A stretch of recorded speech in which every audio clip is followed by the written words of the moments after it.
Welcome back to the Obvious Choice podcast. Today is going to be a bit different episode. We're going to be talking about desiring. We're going to be talking about jealousy.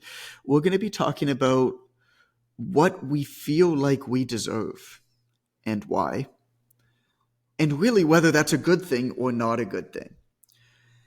And I don't really know where this is going to go.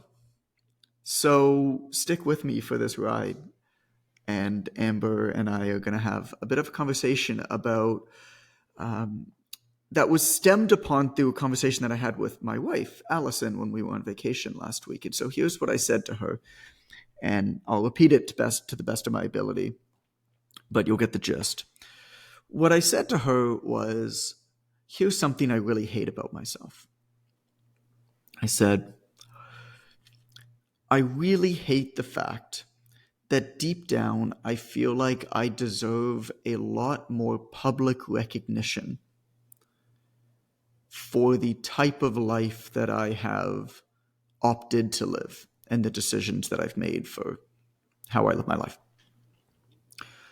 Things like the business decisions, but also the personal decisions, the family decisions, the fitness decisions. If you read studies on happiness, if you read accounts of people who have regrets, I mean, I have read tons and tons and tons of those things, of accounts of people on their deathbeds or writing books before they passed away and things that they wish they knew or did or whatever it is, or regrets. And I've gone so far out of my way to avoid them and try to design a life in every respect that really is optimized for a high quality of life for myself and for the people that I love.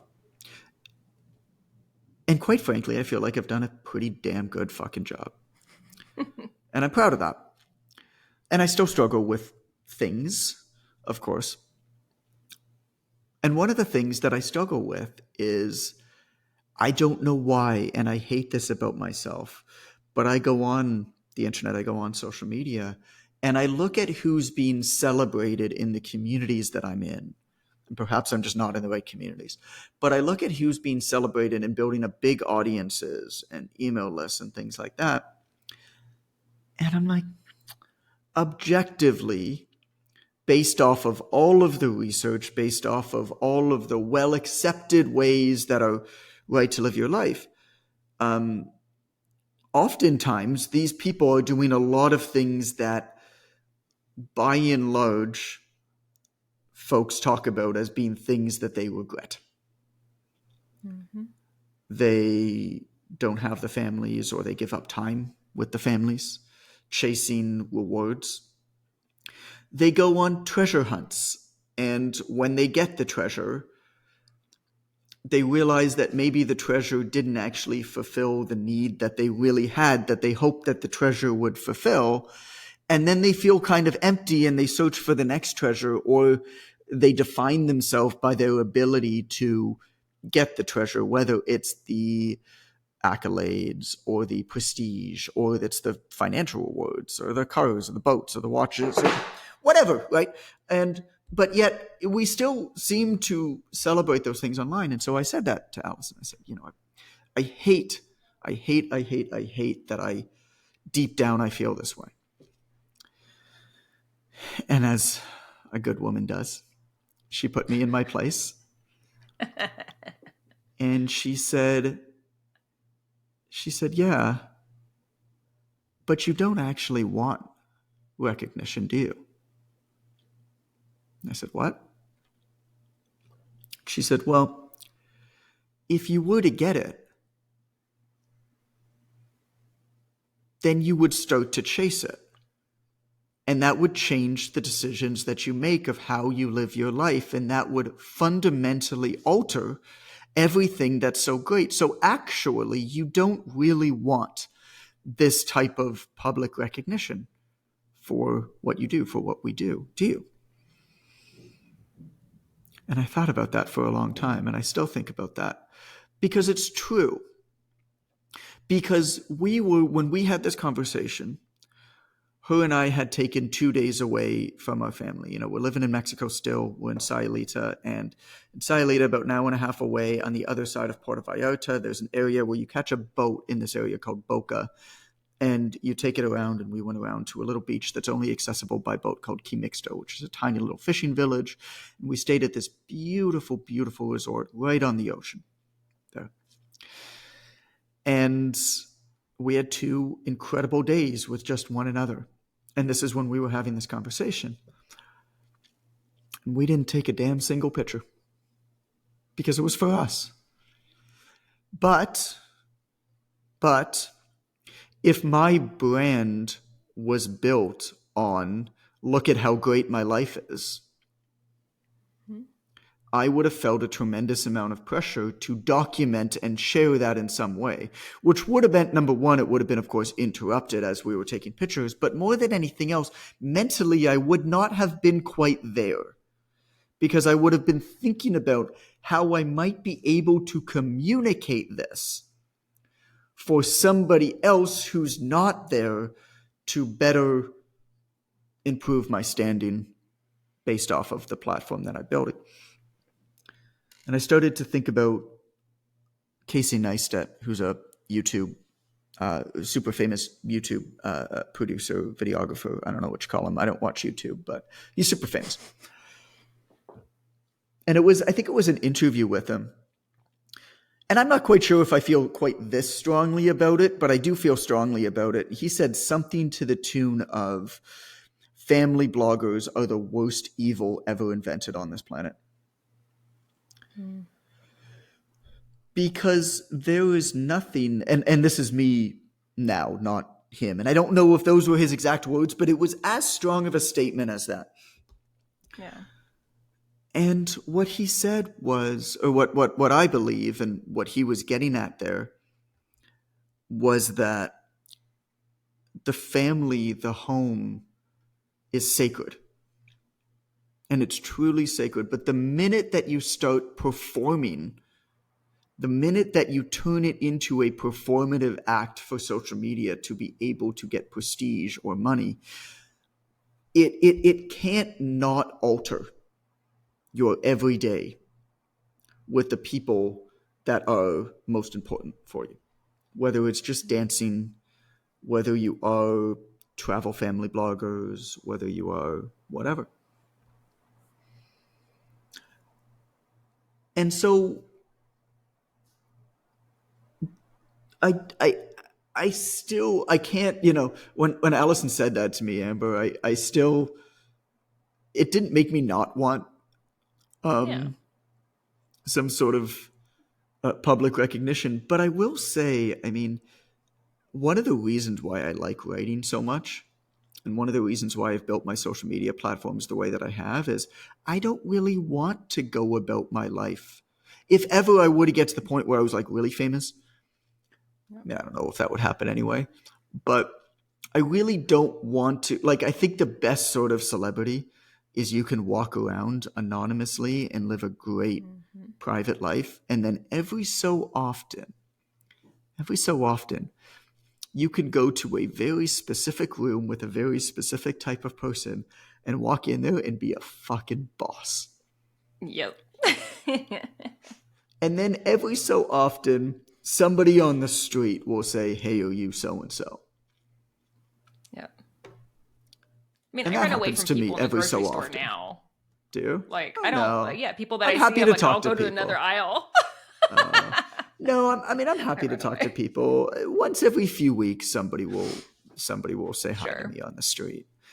And I'm always super happy to talk and hang out. And like, I want to hang out. Like, I feel bad if I'm like going somewhere and like can't actually talk. Yeah. And so that, that the life of a writer to me is kind of that, where, people don't really know you. They know you by your work. And if they know that it's you, they might not even know what you look like. But even if they do, if they figure out that it's you because they're in the right type of room and they connect you to the work, they might have very nice things to say, or bad things to say, but like things to say. Bad things to say and nice things to say are better than no things to say. Yeah. And for sure. And so I don't really even know where I'm going with this, but I felt like this was a good conversation to bring up because what do we feel like we deserve? Mm-hmm. And why? And is that even a good thing? I think it's something that literally every person deals with in some capacity, right? So I think about like books that are big hits, like the Harry Potter series, right? This non-special kid becomes this really special kid, right? And every kid that I know that read this book wanted to be that kid. They want to Yeah. feel special and recognized, right? And so I think everybody wants to feel like that But Harry superhero in a Potter movie. didn't even want to be that kid. In the books, he didn't Right. even want to be that kid. Yeah. To the extent that I've read the books. They're very good books. Author's trash, but books are good. Yeah, the author is, I mean, she really has, I mean, I don't follow what she says or what she talks about. But I know that it's controversial. That's the extent, but I don't even know where the messages are. But what I do like about it is that she so clearly has fuck you money and is leaning into it. Yes. Yes. So good. It's like one of my favorite phrases I learned. There's something about that even if you don't agree with the person or what they're saying, there's almost something admirable about that, to just be no, I've gotten to the point where I can really say what I feel. And if you don't like it, your kids are still going to read my books and you're going to be forced to buy them. So suck it. Yeah. But everybody goes through that, and we all, have different ways of getting to that, whatever we did get or didn't get, from growing up, and, just kind of, especially now, I feel like we're so much more isolated and don't have community like we used to. And so we tend to like fantasize and think about these things on a deeper level because we don't get that from either families, friends, or community. And so like, how do we get that is by doing, things through our work or what have you. And so it's definitely interesting.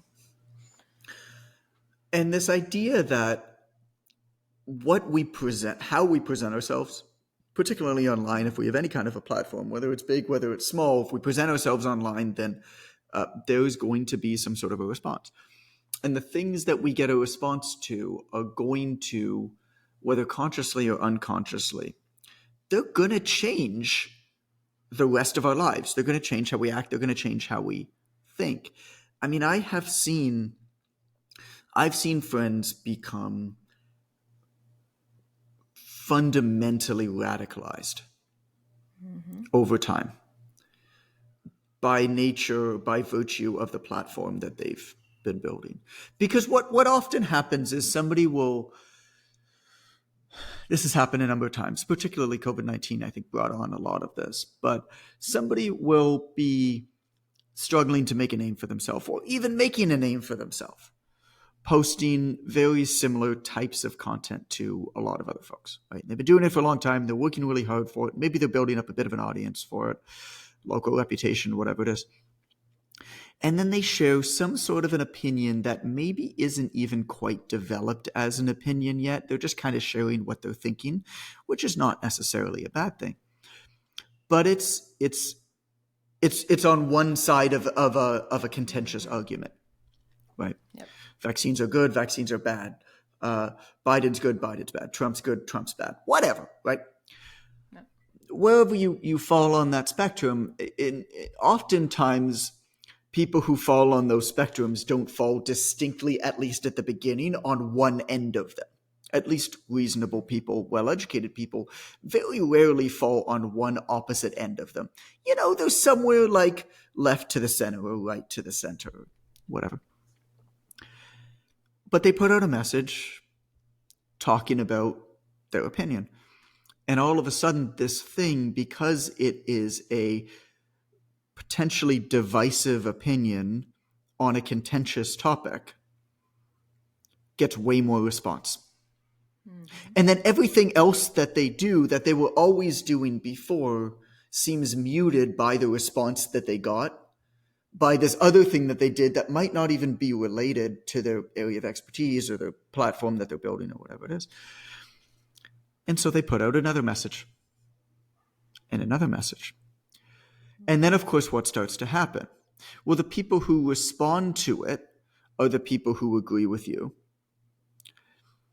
And they're going, rah, rah, rah, rah.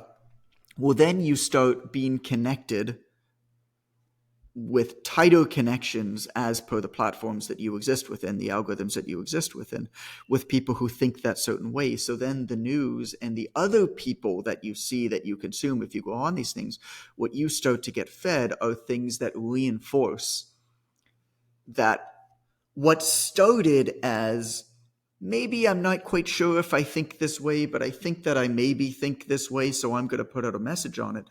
All of a sudden now it's all you see. Mm-hmm. And the people that you're surrounded with, it's all you see. And what you're getting a response for are opinionized pieces that way. Well, you can't fight that. That is so powerful that you then become that person who internalizes that way of thinking. Yep. And it's very hard to get out of that, especially if professionally now your platform is very much built upon that. You can't reverse out of that. It's your livelihood. What did Upton Sinclair write in It Can't Happen Here? You can't get a man to understand something when his job depends on his not understanding that thing. Yep. Such a good quote. If your income is dependent on your radicalized views, because that's what the people who you've built a platform around also think, you literally can't not put out messages that have to do with that, which over time increasingly radicalizes you. Well, not even just income, right? But like we're talking about like desiring like the validation and attention of doing good, whatever, quote unquote good is, right? Mm-hmm. But like it's feeding into that identity, right? So they're getting adulation and applause for this opinion, and it feeds into that identity that they're wanting to have. And that, I would say, that even surpasses income. Like when it comes to like how we identify and getting that deep inner need fed, like that's addictive and very, very difficult to separate ourselves from. Because once we identify as something and then having to break that is extremely painful. And that's why it's hard to get people away from those extreme opinions, because not only is it identity, but also community. Right now, I have to let go of the identity and the community that I'm in. And then I'm alone. And not only am I alone, people are going to say that I've been brainwashed or I was a fake, and that then you have to deal with that. And that's a whole different level of pain on top of that. And so it's just, it's fascinating. Yeah, you think about these politicians, and again, like, preface to all of this, I have no dog in this fight. Like, I don't care. To me, what goes on largely in the United States with politics is some combination of intellectual stimulation and entertainment. Mm-hmm. It's fascinating displays of persuasion, of marketing, of crowd control. And also it's just funny and fun to watch. And I mean, that might sound callous, but there was a piece that I wrote, and it's one of my favorite pieces of writing I've ever written. I should share it again. I should go through it and find it. I wrote it on Medium at the time, but it was at the end of, so Allison and I were living in Montenegro with Calvin, and we had a nanny Coulter at the time who was living with us, who came from the States. And we were living in Montenegro, and it was Allison and my anniversary. Calvin would have been 2. And we decided to take a bus from Kotor, Montenegro to Shkodër, Albania. And Calvin stayed with Coulter, and this was to celebrate our wedding anniversary. And so we took this bus down across the border into Albania, and because Shkodër in the north of Albania is the place where you kind of leap off on this mountain pass trek. So I think it was 4 days. It was called the Valbonne Pass that we did. And like this thing, I mean, we're staying in like goat herders' houses. Like, it was not an easy thing to navigate, but like, holy hell, man, it was great. And what a great way to spend our anniversary, right? Just wild and free. It was wonderful.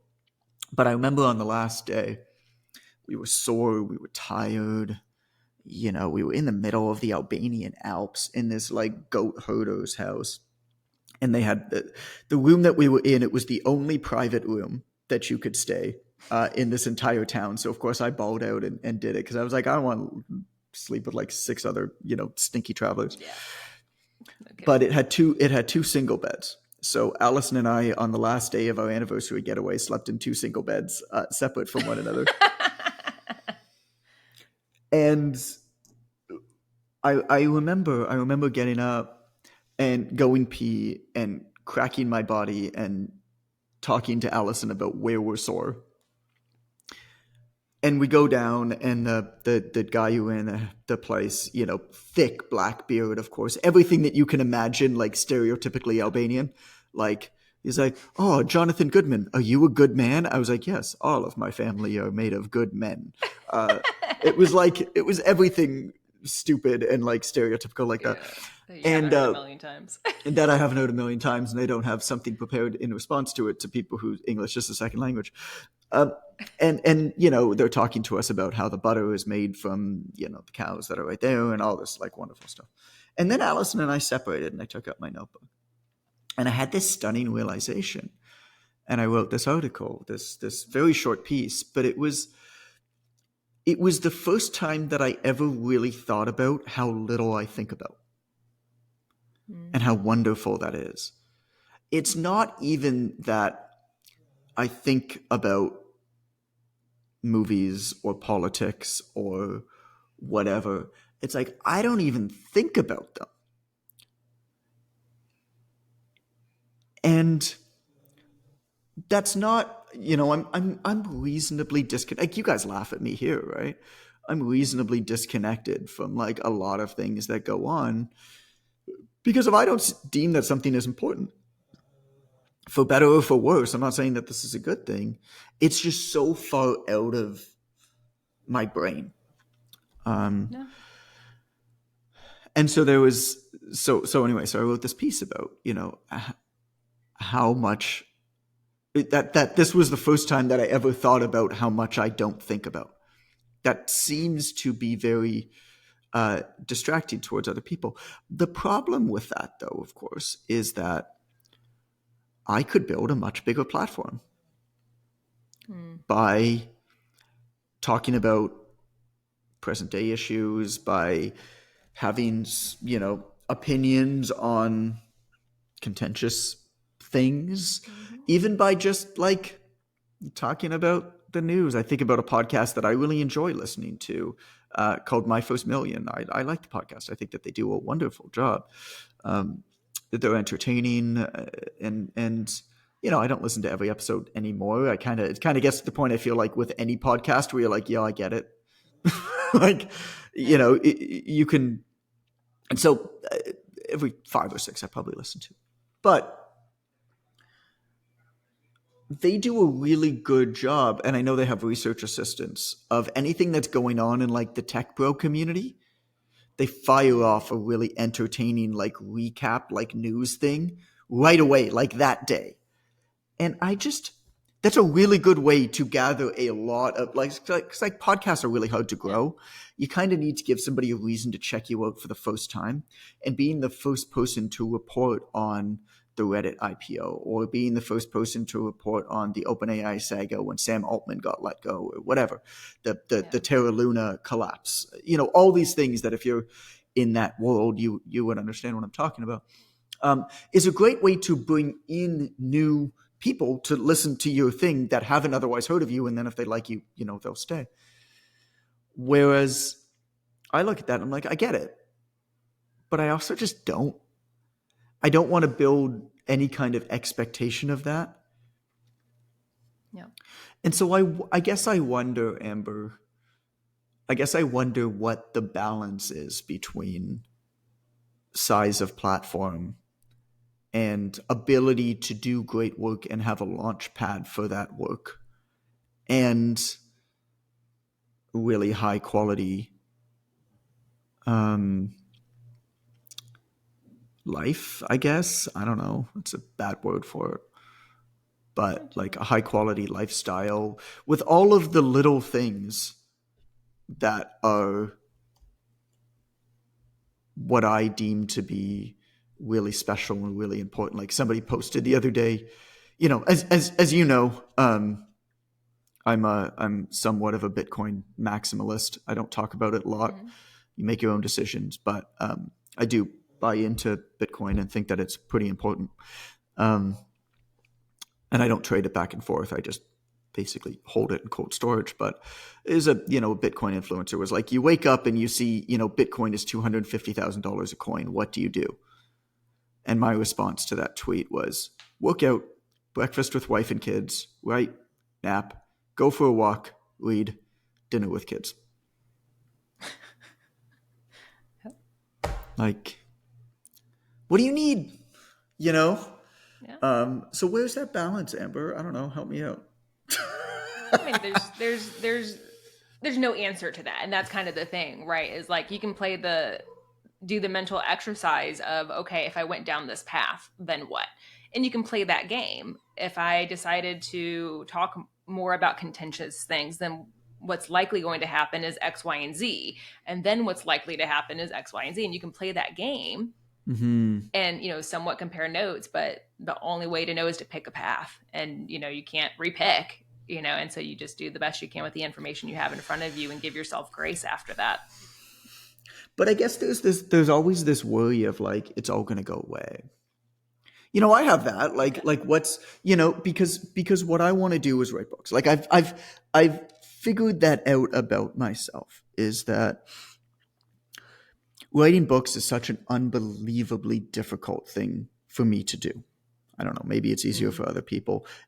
I find it so hard. So hard.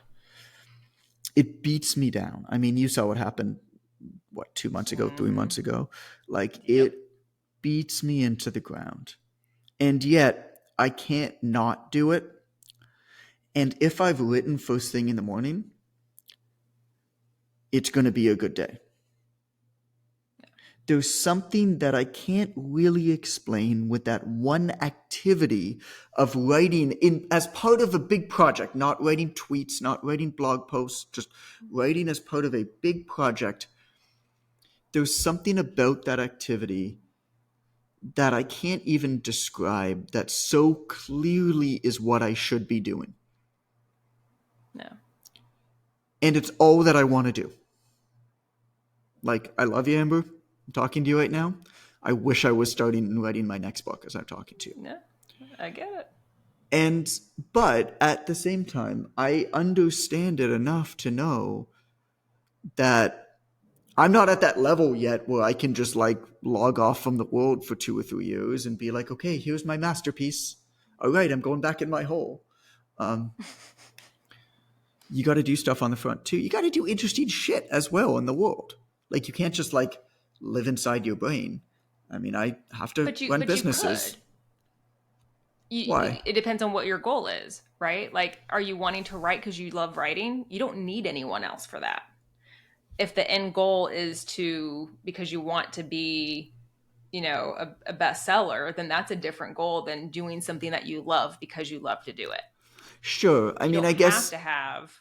I want a platform for my work. I want people to read my work. Yeah. I want people to read my work for sure. Yeah. I do. That is important. Okay. Well, and it's just knowing that, right? And that's kind of the thing, is there's probably a lot of things you could let go of if you wanted to create more time to do it. Yeah. But it's just, like you said, finding that balance. So what do you base that on? So what's that process then of, I mean, I don't think you're ever going to get there. I don't think I'll ever recognize when I'm there, but what's a potential process to like start, at least identify when it's like, okay, kind of doing things the right way for me right now? Like, how do you know that? Trial and error.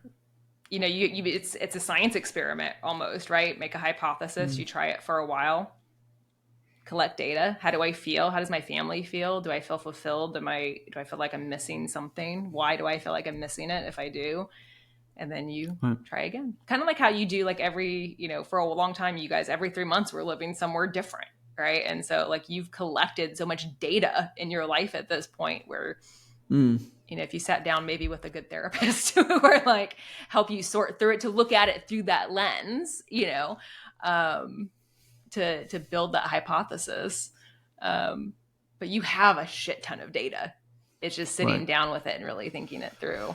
Most people haven't made the time to collect the data and to create opportunities to collect data like you have. That's something you've been exceptional at, is doing that purposely, where most of us are just kind of like on autopilot, just trying to get to the next thing. Well, I've experienced, I mean, I think actually your example of living in different places is a really good one. Because you're right. I mean, that was a lot of what Allison were doing. We're like, okay, well, it seems to me, I mean, I'm not the person to say this, but like the three most important decisions anybody makes are who to spend your life with, right? Like who to marry, but like who to spend your life with, where to live, and what to do for work. And it seems to me like those are also the three decisions that we often fall into some sort of a steady state in. And then by the time we really figure out who we are, there's so much sunk cost involved in them where it's very hard to reverse out of it. With what we do for work, 17 years old, I was told to go to university and get my degree. And then from there, you're just in the cycle. It's like, okay, now you're going to do postgrad. Now you're going to be whatever. And I ended up doing a 4-year degree. I didn't do postgrad, but okay, now I'm 25 years old and I've spent 8 years, on this path, and I've decided I don't want to be a lawyer.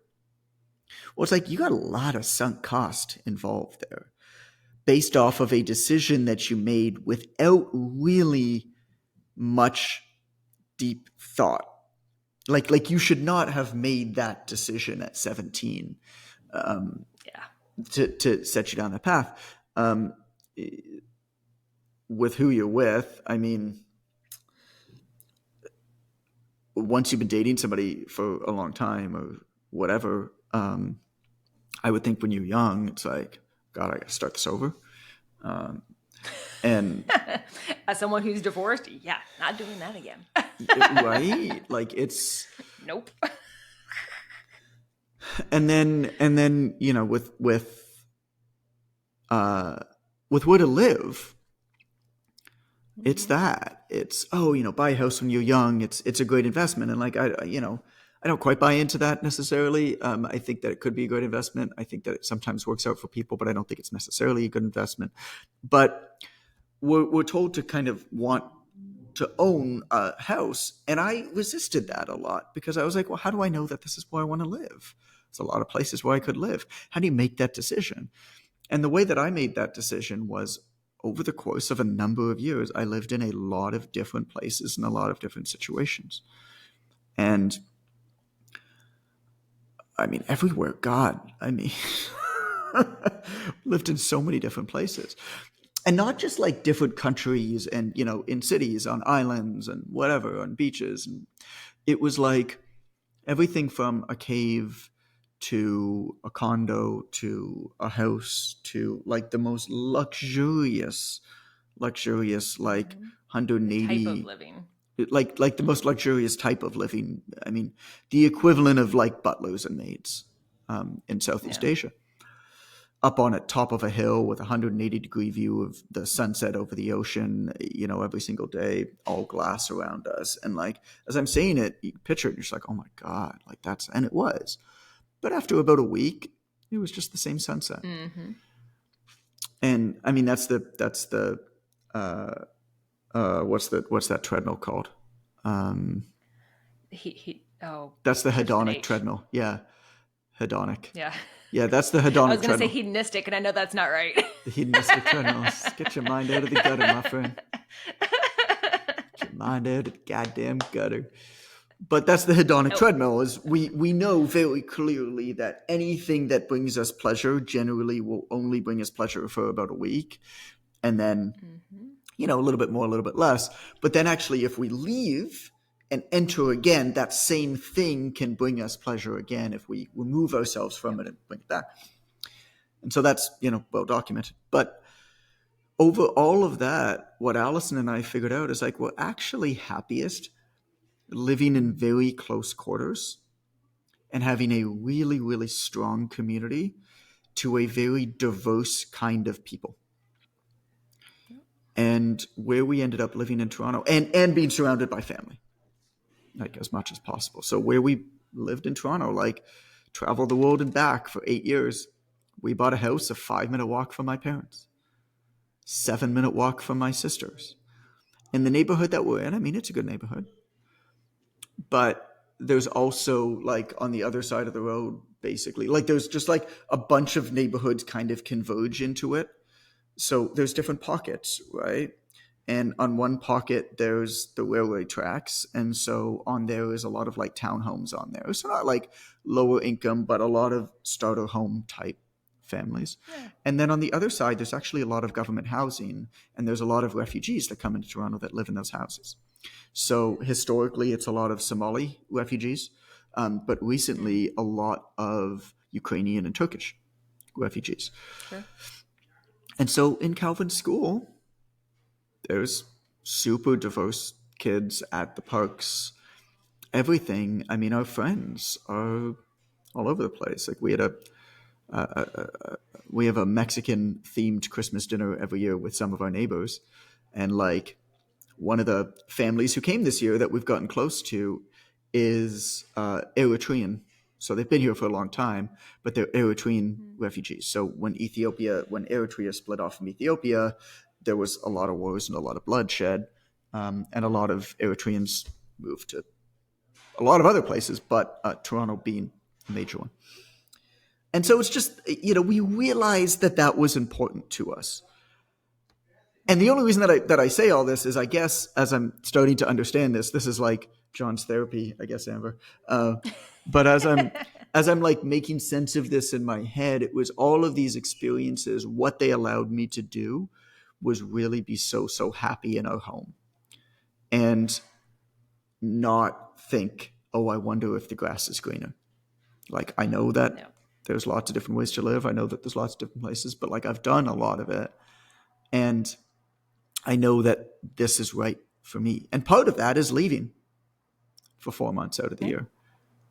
You need, what did I hear yesterday? I was listening to an audiobook, and contrast creates value, right? Like you can't understand the value of something unless you have something to contrast it to. And so you've spent a huge chunk of your life creating contrast so you can understand the value of what you have or could have. And so you just can't know unless you do things. And that's the only way to figure it out. You're never going to know instinctually. And kind of like what we joke about, like when building a business, like when you first build it, like you don't have enough data, right? It's all a hypothesis. And the only way to get it right is by doing it. If you spend too much time trying to perfect it right out of the gate, you're wrong. Right. And building your life is the exact same way. And so you have to do things to try. And I think once you figure out like what you've done is you put boundaries, firm boundaries and fences around the things that you do know for sure. And then you have some areas that you keep exploring and as long as it doesn't pass the fence of what you have that you cherish, then that's okay. And then you can play in that space. But once you figure out piece by piece, you extend that fence. Right. When I lived in Maui, I'd ride my bike down to Lahaina. I lived in East Kaanapali, and I'd ride my bike down to Lahaina, and there was a little bookstore in the back. So for anybody who's been there, there's like this massive, amazing banyan tree, and there's like a plaza around it. And in the back there was a little bookstore that was called Friends of the Library. And it was one of these bookstores that I guess got the library books after they'd been decommissioned by the library, and they sold them at that point for like 50 cents, $1. And so I'd ride my bike down, and I was by myself there for 3 months. So it's by myself, figuring myself out. And I'd ride my bike down, and I'd walk into that bookstore, and I just look at the shelves for anything that looked interesting. I picked up a book one day that was called Psychology and the Human Dilemma by somebody named Dr. Rollo May.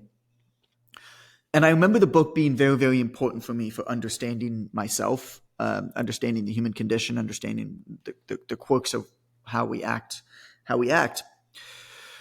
But there's only really one point that I really understand, or that I really remember about it. Like I remember the whole book being influential, But something that you said, this idea of contrast creates value, one of the things that Dr. May said is that, and I'll paraphrase it, emotions are relational. Emotions don't actually exist. As we grow older, the way that we feel things and experience things change based off of everything else that we've experienced and felt. And so it's actually impossible to have great emotions, really positive emotions, if you've never had really negative emotions. Mm-hmm. And the lower the low, the higher the high. And as we go on throughout our lives, much of what we're doing is generating these experiences and feeling these emotions, because all that does is that deepens the richness of the human experience. And I've never forgotten that lesson, and that's been helpful, especially as I've gone through like hard stuff too. Is no, this is like kind of relational.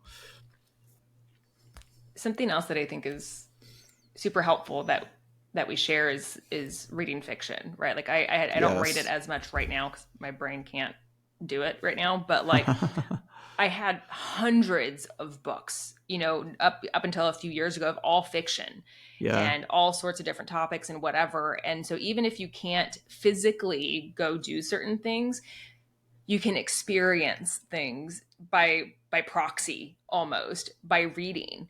And if you can get a wide variety of different situations and topics and whatever, it gives you some insight about how you might feel, if you're seeing someone else go through it and you're having to imagine it, because it's a book specifically. Like, I think a movie would be totally different. But when it's a book, you have to imagine it more deeply, and you get more details that aren't so passive like in a movie, that you gain a lot of understanding without having to go through certain experiences. And so, like, most of the people that I know who have a deep understanding of how other people think, and when they're able to make better decisions, they often are big fiction readers. And so there's just a lot of skill that comes with that, even if you do read just for fun, which you should. But there's a lot of skills that you take away from reading, even if it's a fluff book, right? Like, there's just so many things that you get from that. And I think that makes making real life decisions easier, because you have these by proxy experiences to pull from. Yeah, I mean, the it's almost like the idea of reading like young adult fiction or even kids books. Mm-hmm. Like a lot of the lessons, obviously, you were into things like the Captain Underpants books or like the Dragon Masters books and stuff like that with Calvin that we're reading right now. And there's like lessons in them sometimes. They're big silly, time. They're goofy, but there's actually pretty valuable lessons in these things sometimes, and lessons that maybe us adults need to hear a lot more often. There's I can't think, I have it on my bookshelf somewhere, but about like lids and buckets. Like, it's a book for kids. I'm like, no, this is a book for adults too. Like, there's about like oh crap, I'm not gonna be able to explain it well, but like protecting like your energy, and like when you feel bad or mad or sad and all of this stuff. I'm like, no, this is like for adults too. Like, and it needs to be written at this level too. For adults to like get it, it needs to be written at this level. Because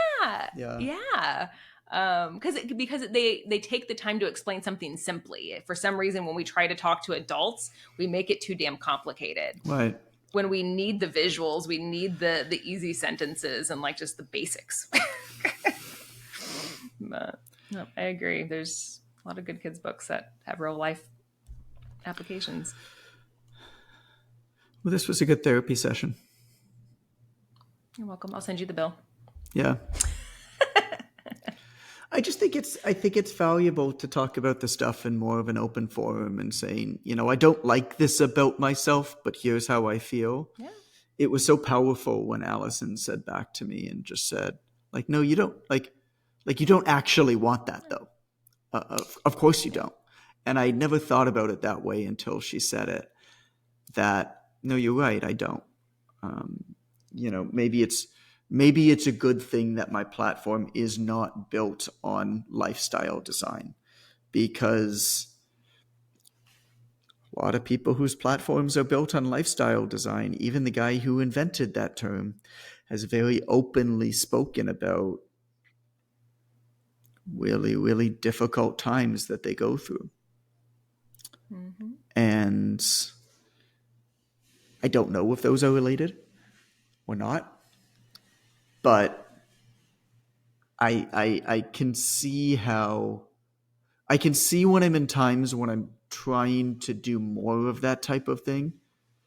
I go through my days with the guise of how can I turn this into a social media post. Yeah.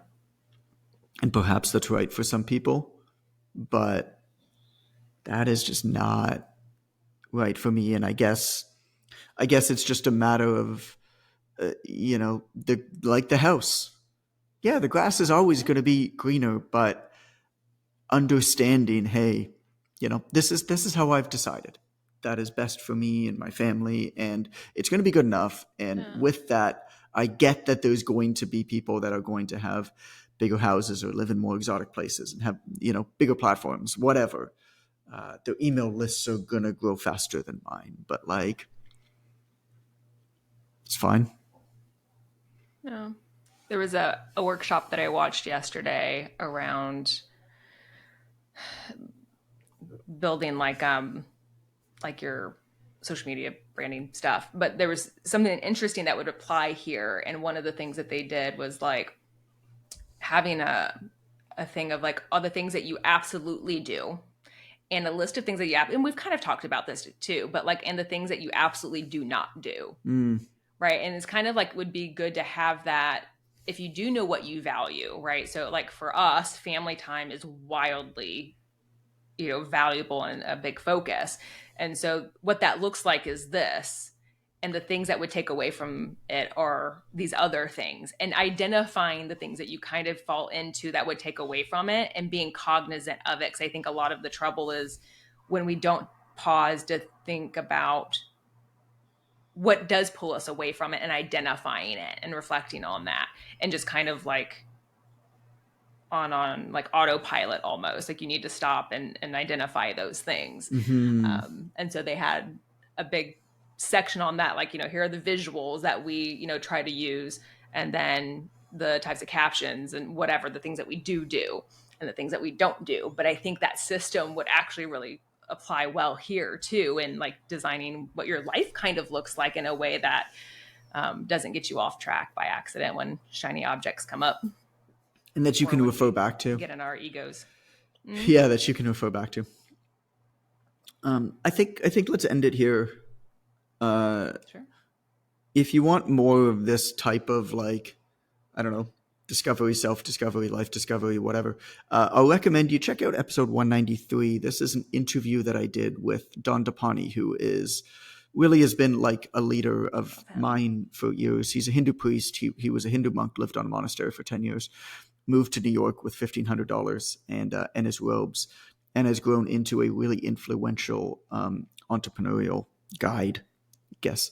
And I've gotten to know him and built a friendship with him over the last 10 years. We spent a lot of time with him in Costa Rica and Canada and stuff. And he's just become a really close friend that's helped me answer questions for myself, like, what is enough, and help me figure out how to focus much better. Who uses an analogy, I won't ruin it for you, it's in the episode, but uses an analogy of a ball of light to figure out how to focus better on whatever you want to be doing, and continually train yourself. So check that out, episode 193. That was a fun one. Hope you're good. Thanks so much, Amber.